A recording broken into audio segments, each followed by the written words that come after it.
On the 17th of May 2025, 4 generations of relatives and friends of the Rubicek and Tannenbaum family came together in the farm in Weng, formerly known as Enstallerhof. The Second World War had spread us all over the world, but 80 years later we found each other again during the pandemic through a picture on the internet. We gathered here to celebrate our re-encounter, to think of those who could not join, to celebrate George Rubicek's 90 years of life. But most importantly, to go to Vienna together on the 19th for the inauguration of the Memory Stone, set in front of the former family home of Ernst, Marianne, Peter and George Rubicek at Hermann-Pacher-Gasse 12 in Vienna. Ja, also hallo George, ich bin André, ich bin der Sohn von der Hedi. Hedi ist die Schwester von der Marianne. Wir haben uns leider nie gesehen und auch nicht kennengelernt. Tut mir einfach leid, wäre schön gewesen. Aber ich möchte dir doch von meiner Seite her die herzlichsten Glückwünsche zu deinem Geburtstag übermitteln, hier aus Wien. Wir sind ja hier zusammengekommen, um den Gedenkstein heute zu feiern, wenn es auch schwierig ist, sowas zu feiern, aber einfach da zu sein, wenn er eingeweiht wird. Wir waren letzte Woche in Weng, war auch sehr schön. Schade, wie gesagt, dass du nicht dabei sein konntest. Und deswegen nochmal und die herzlichsten Glückwünsche zu deinem Geburtstag. Von mir wirst du auch ein paar Weihnachtskekse, eigentlich die kann man das ganze Jahr essen, weil sie sehr gut schmecken, die ich nach einem Rezept von meiner Mutter nachgebacken habe und die dir mitgebracht werden. Also, lass dich feiern und alles Gute nochmal. Okay. Lieber Georg, ich möchte zur Schar der Gratulanten mich dazugesellen und dir in alter Manier wie die Trude in Weng mit Zigarette in Erscheinung treten. Das ist, wir denken mit viel, viel Freude an dich und schicken dir das Allerbeste. Ja, ich habe ja noch was vergessen. Die Elisabeth und ich haben gestern in allen Briefkasten in Weng nach einem Brief von dir gesucht, aber wir haben keinen gefunden. Okay, als George geboren wurde, da war ich überhaupt noch nicht auf der Welt. George war bereits 7 Jahre alt, wie ich auf die Welt gekommen bin. Und zu dieser Zeit natürlich schon lange nicht mehr in Österreich.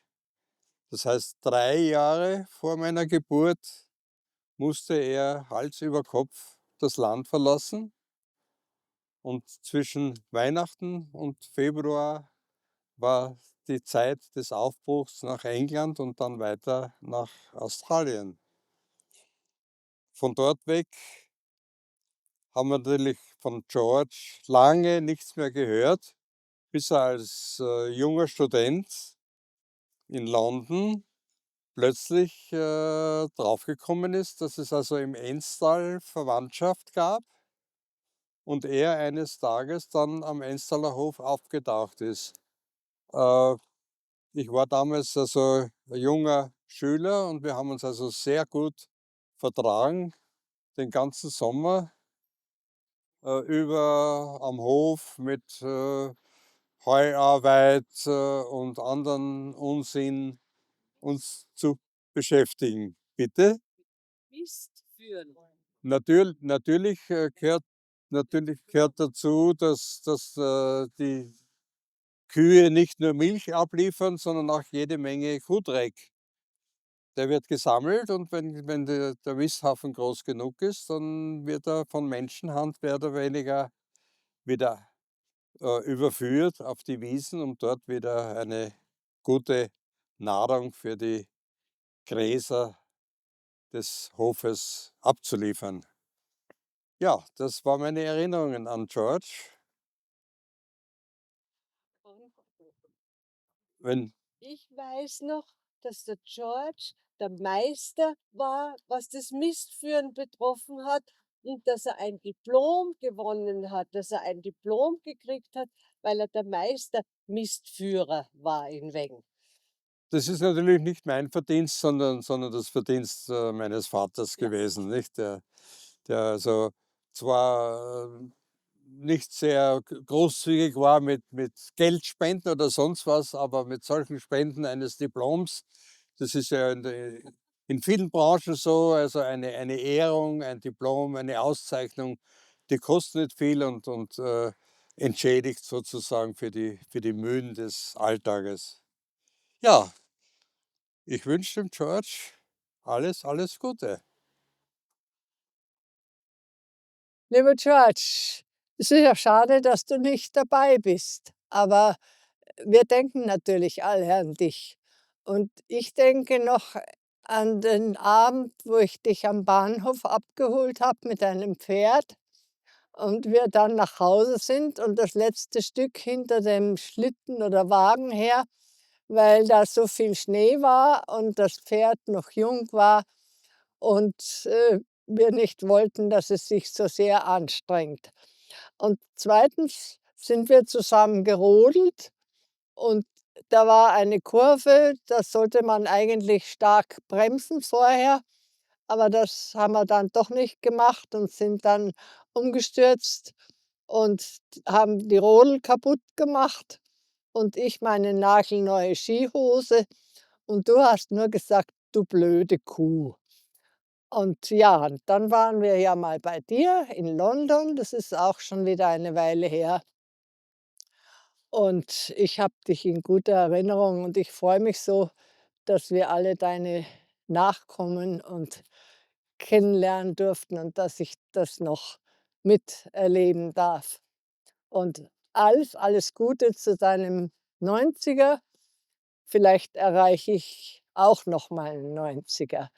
Auf Wiedersehen.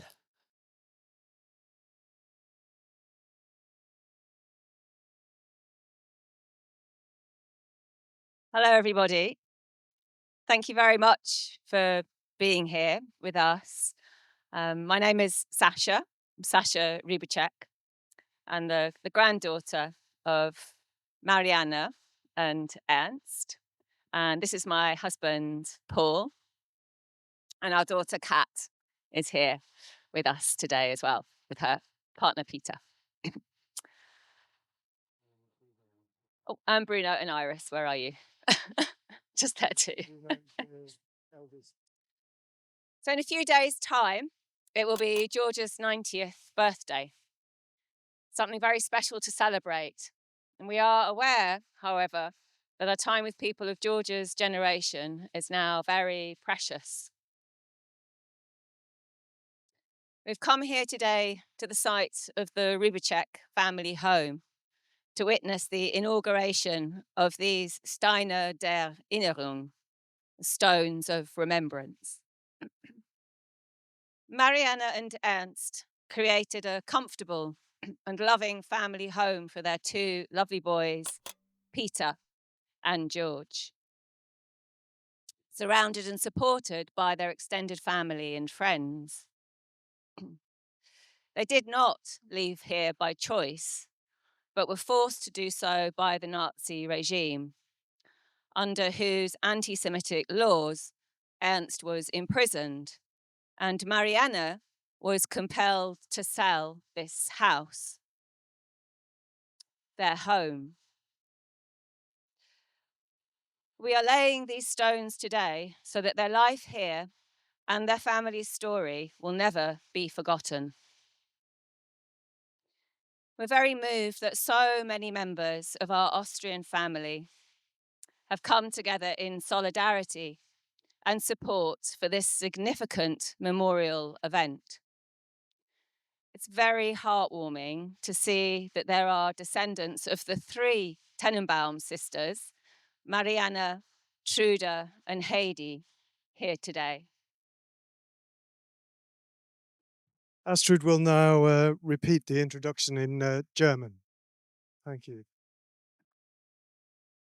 Danke, dass ihr alle heute hier seid. In ein paar Tagen ist Georges 90. Geburtstag. Ein ganz besonderer Anlass zum Feiern. Wir sind uns jedoch bewusst, dass unsere Zeit mit Menschen aus Georges Generation jetzt sehr kostbar ist. Wir sind heute hierher gekommen, auf das Gelände des Hauses der Familie Rubicek, um die Einweihung der Steine der Erinnerung mitzuerleben. Marianne und Ernst schufen ein gemütliches und liebevolles Zuhause für ihre beiden liebenswerten Buben, Peter und George, umgeben und unterstützt von ihrer Großfamilie und ihren Freunden. Sie verließen diesen Ort nicht freiwillig, sondern wurden durch das Naziregime dazu gezwungen, unter dessen antisemitischen Gesetzen Ernst inhaftiert wurde und Marianne gezwungen war, dieses Haus, ihr Zuhause, zu verkaufen. Wir verlegen heute diese Steine, damit ihr Leben hier und ihre Familiengeschichte nie vergessen wird. Wir sind sehr bewegt, dass so viele Mitglieder unserer österreichischen Familie in Solidarität und Unterstützung zu dieser bedeutenden Gedenkveranstaltung zusammengekommen sind. Es ist sehr herzerwärmend zu sehen, dass heute Nachkommen der 3 Tennenbaumschwestern Marianne, Trude und Hedi hier sind. I will now read on behalf of George his story in this place where the story began. My father, Ernst Rubicek, was born in Vienna in 1905. His father, Julius, was a Jewish jeweler born in Czechoslovakia. My mother's family were German. They had moved to Vienna by the time my mother was born in 1908. The Tenenbaums had Jewish heritage, but had converted in a previous generation. My parents were married on 11th of September 1930 in an evangelical Lutheran church. My father was just 25 years old and my mother was 22 years old. From the large number of ardent and affectionate letters from my father, which Mutti kept, it is clear that they were very much in love.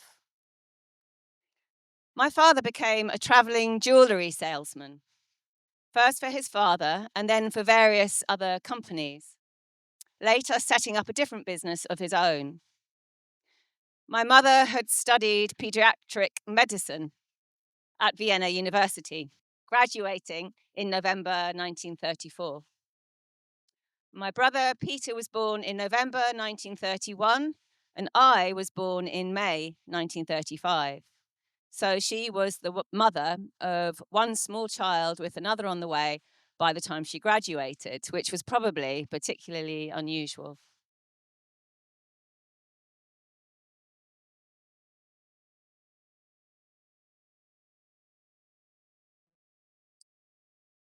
Music, art, and literature were very important to them. My father was warm, affable, and charming. My mother was rather more serious.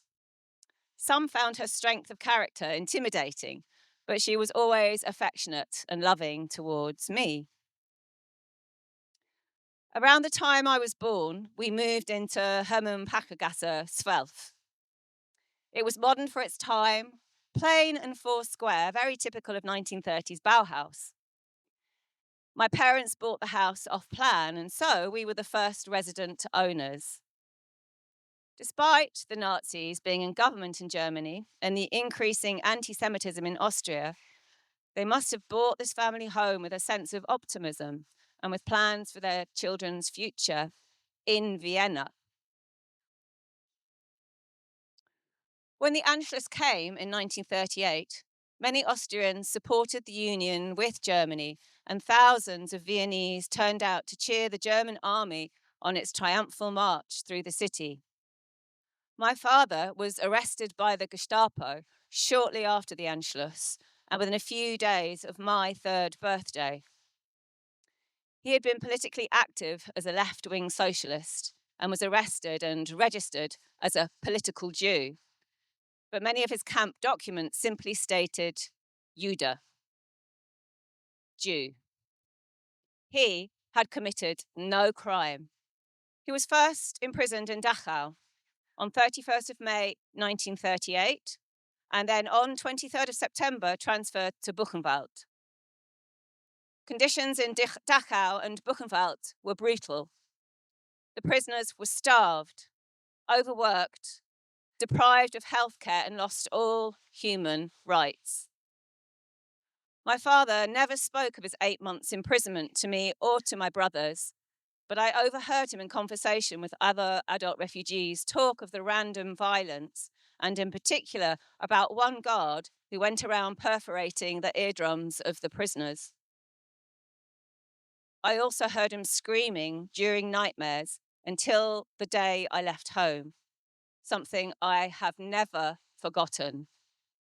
Now, I'd like to say a few words about my grandmother, Mariana, as myself. There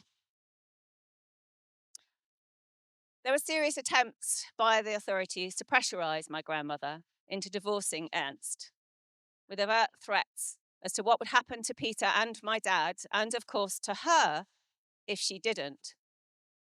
She was incredibly courageous and determined in standing by him, and in what she did to get him released, repeatedly going to Gestapo headquarters at the Hotel Metropole to plead for him to be set free. And I'd like to say that I'm so grateful to my grandmother for doing what she did for her husband's life, her children's life, and for my life, and for my brother, for Kat, because she really chose life and wanted to ensure that her children had a good life. And I know that for her, that brought huge challenges, including giving up her home and her family and having to go hundreds of thousands of miles away from land and people that she loved. And I really want her to know that her sons and we have had the most incredible lives. And I'm forever grateful to her for what she did. But under the 1938 decree for the reporting of Jewish-owned property, my grandmother had to first register and then sell all the family assets. This included the family home in which they had lived for just 3 years. My great-grandfather, Julius Rubicek, was forced to do the same and fled from Vienna to Cuba in 1941. He died in upstate New York the following year. Bruno is now going to read an excerpt from a letter written by Ernst.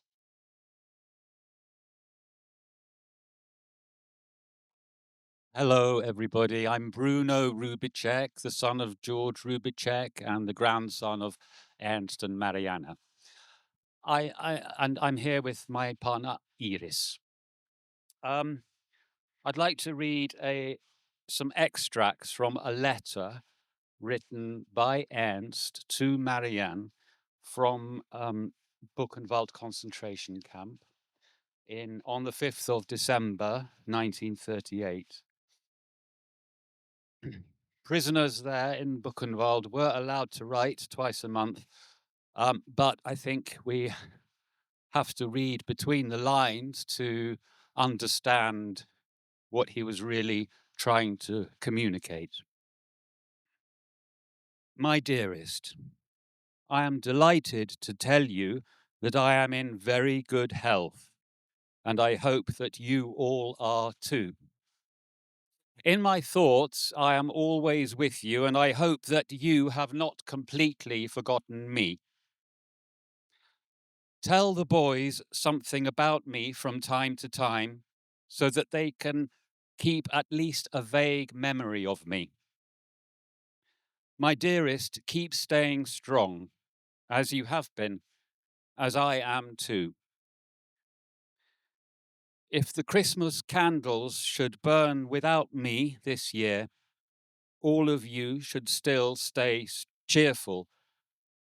And you, my Mariandel, be assured that I will be with all of you in my thoughts, as if I were there in the flesh.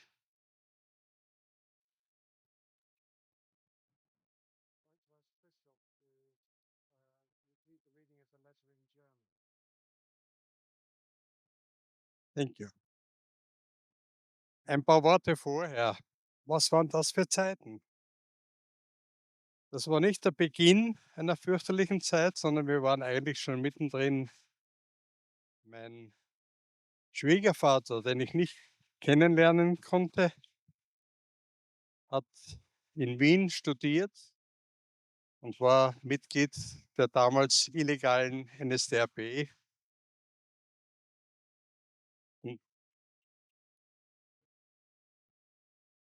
die jungen Studenten sind von der Hauptuni heraufgezogen und haben gesagt, gehen wir Juden verdreschen, und haben also die Vorlesungen der Hochschule damals unten am Fuße des Türkenschanzparks allerlei, ja, nicht nur Schabernack getrieben.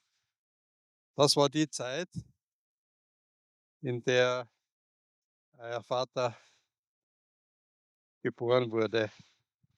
Aber zurück zu dem Brief vom 5. Dezember 1938. Meine Marianne, ich freue mich, dir mitteilen zu können, dass ich gesund bin. Ich hoffe dasselbe von euch allen. Allen Geburtstagskindern des November in unserer Familie lasse ich nachträglich alles Gute wünschen. Passbilder habe ich hier durch Geildmieter unterschrieben und hoffe, dass du inzwischen meinen Pass schon bekommen hast. Ich bin in Gedanken immer bei euch und hoffe nur, dass auch ihr noch nicht ganz auf mich vergessen habt. Erzählt dem Buben manchmal was von mir, damit sie doch wenigstens eine dunkle Erinnerung an mich haben.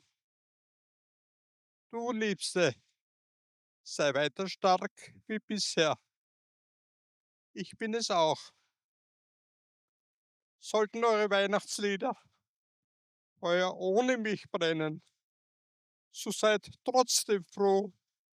Und du, mein Mariandl, sei überzeugt, dass ich in Gedanken genauso bei euch sein werde, wie ich es körperlich werde.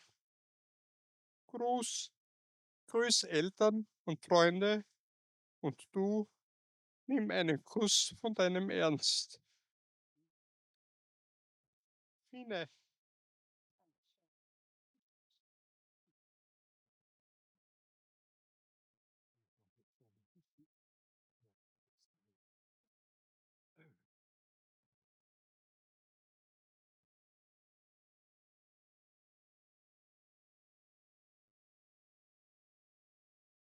I'll return now to George's story, reading on his behalf. I've recently understood that my father's release from Buchenwald was originally predicted for Christmas Eve, December 1938. My grandfather, Julius Rubicek, my aunt, Heidi Rubicek, my Omar, Hedwig Tannenbaum, Mutti, Peter and me, and possibly others were gathered in the Tannenbaum family home at Hassenauer Strasse 11, with great expectation and excitement at the thought of my father's return. Mutti had decorated the house and had bought presents for my father. Our hopes were crushed, and we were all downhearted and extremely concerned when he did not arrive. My father's release finally came on the 27th of January, 1939. With growing anxiety over what would happen next and under compulsion to emigrate, we fled Vienna in February of that year. We did manage to get some furniture out, and a few pictures and small bits and pieces were buried at my uncle's farm in Weng. Story has it, and it's romantic enough for me to want to believe it, that bits of family jewelry were sewn into my teddy bear, which I clutched innocently through border controls. My grandfather, Julius, a very caring and affectionate man, never saw his children, Heidi and Ernst, nor his grandsons, Peter and me, again after 1939. scattered across the world like so many families at that terrible time. There was a problem finding somewhere to take us. Immigration to the US was problematic, and we were told that the UK quota for Jewish refugees in 1939 was full. My father's best friend from school days, Bill Perger, got us an entry visa to Australia. On the 26th of February, we left Vienna from West Bahnhof. We travelled through Holland, crossing the North Sea to Harwich, and then by train again to London. We spent a few days with Aunt Heidi Rubicek, who by now had settled in London. She had a tiny flat in Swiss Cottage, and I had to sleep on a short sofa in a pillowcase, about which I complained bitterly. My parents disliked London. They thought it was dirty and vulgar, but mainly they were just glad to be safe. On the 3rd of March, we left England from Southampton on the MS Christian Huygens. We sailed through the Suez Canal and via Sri Lanka to Brisbane, Australia, settling in Toowoomba, Queensland, where we began to rebuild our lives.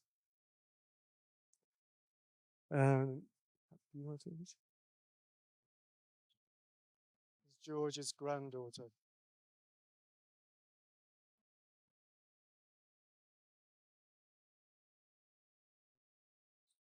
My family, those here with us today and those across the seas and beyond the grave. My name is Katya, eldest granddaughter of George Rubicek.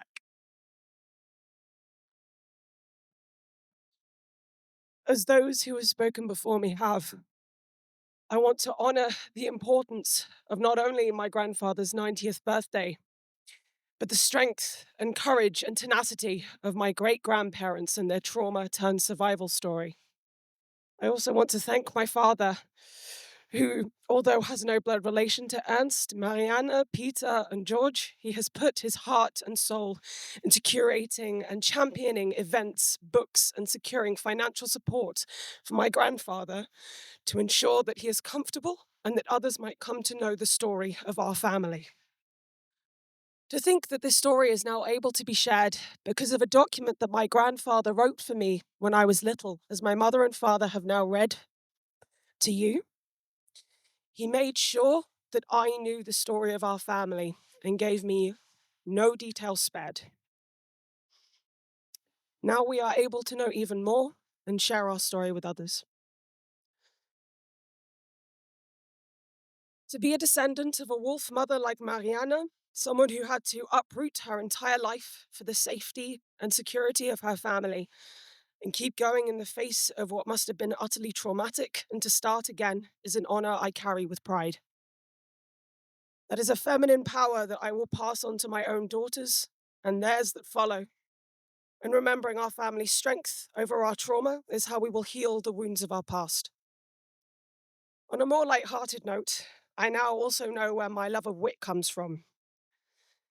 From my great-grandfather, a wizard with a pen and by all accounts a terrible flirt with only my great-grandmother, I have to imagine, otherwise I will upset myself. He had a brilliant way with words, and even in death knows how to make me laugh. With the help of Astrid, I am now able to see words that seem to have been written by a mind very much like my own. An intelligent man with very little faith in religion, and an all-round dislike of the very uncomfortable political climate. And above all else, a hopeless romantic. When you've spent as much time as I have, wondering if or how you fit into something, when you get a chance to peer into the history of your family and find snippets of yourself, it brings you comfort. I will forever be proud to tell people that I am a third-generation immigrant refugee and will hold that banner high.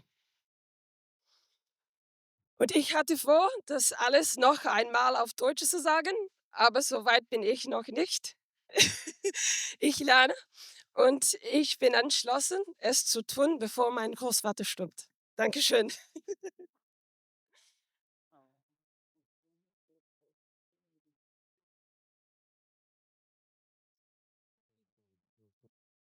And I have a message from George, my father, to everyone who is attending this inauguration. I'm sorry I cannot be with you for the inauguration of the Steine der Erinnerung at my former family home, as I am unable to travel. However, I am glad that members of both the Austrian family and the UK family have gathered for this memorial. I am particularly moved to know that Elizabeth, Christoph, and Maria are attending, as I remember them fondly from my visits to the farm in Weng. Their mother, my Aunt Trude, and her husband, Karl Kriegsschaber, were very warm and welcoming when in 1954 I spent a lovely Christmas with them. I would like to thank my daughter Sasha and her husband Paul for arranging this memorial event, and my son Bruno, his partner Iris, my granddaughter Katja, and her partner Peter for traveling to Vienna to support this family event. And I'd also like to add to that how incredible it's been to meet my Austrian family and how warm and welcoming you've all been. You've welcomed us with open, generous hearts. And I can't begin to say how much that means to all of us. So thank you, thank you, thank you from the bottom of our hearts for that. And I hope this, I was speaking to Sylvia earlier and she said, oh, is this a closing of a chapter or an opening of a chapter? And I think, oh, this is definitely an opening of a chapter.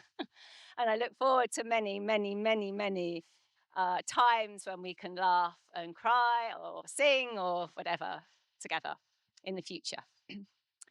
And I would like to extend a huge thank you to Paul, my amazing husband, who, as Kat mentioned earlier, has worked so hard to bring this together, of course, with help from you, from Mariana and from Sylvia and from others. But he really has, it was because of Paul looking into support for my father, who, as he mentioned, has not been very well, that we discovered that we could take out our Austrian citizenships and that we met all of you as well. And he has worked really, really hard to ensure that my father is comfortable into his old age as well. So hugely grateful. Thank you. And so I'd like to ask Sylvia now forwards to repeat George's thank you, not mine. Ja, ich bin die Silvia. Ich bin in Weng aufgewachsen. Ich habe alle 3 Schwestern kennengelernt. Die Marianne, da war ich noch sehr klein. 1968, da war ich 4 Jahre alt. I met Marianne when I was 4 years old. Da Hedi war oft in Weng im Herbst zur Ernte und die Trude war so, ja, die Managerin des Hofes. Gut, ich lese jetzt die Nachricht von George für alle, die heute dabei sind. Es tut mir sehr leid, dass ich nicht bei euch sein kann, wenn die Steine der Erinnerung vor meinem ehemaligen Zuhause verlegt werden. Aber es ist mir nicht möglich zu verreisen. Wie auch immer, es freut mich sehr, dass Mitglieder von beiden, der österreichischen und der englischen Familie, sich für dieses Gedenken versammelt haben.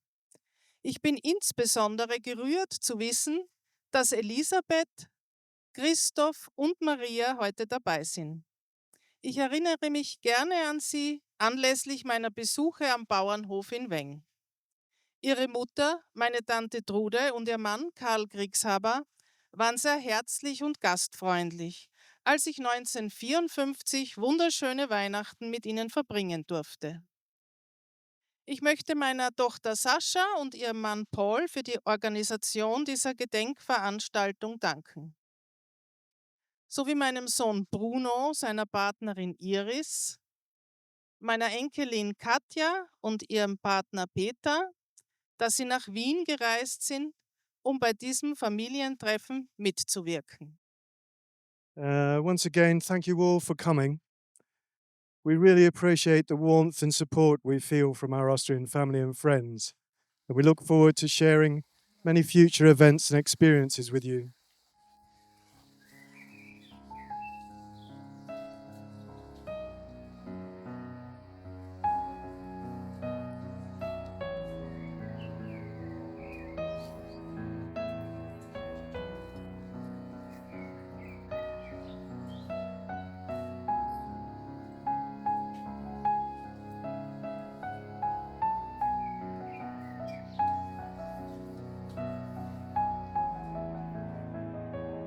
Mein Name ist André Berstl. Ich bin der Sohn von Hedwig Tannenbaum. Und ich habe zwar meine Tante Marianne und ihren Mann leider nie kennengelernt, aber 1946, als meine Mutter von Frankreich weggehen wollte, stand zur Debatte, dass wir zu euch nach Australien auswandern. Gut, sie hat es nicht gemacht. Ich selber bin 1943 in Frankreich geboren, hatte das Glück, dass meine Eltern eine Zuflucht gefunden hatten, nachdem die Deutschen in Frankreich einmarschiert sind. Das war 1940 und ich bin erst 3 Jahre später auf die Welt gekommen. Aber heute, wenn ich mir das hier ansehe, habe ich eine ganz große Bitte an alle Anwesenden. Bitte helft uns, dass so etwas nie wieder passiert.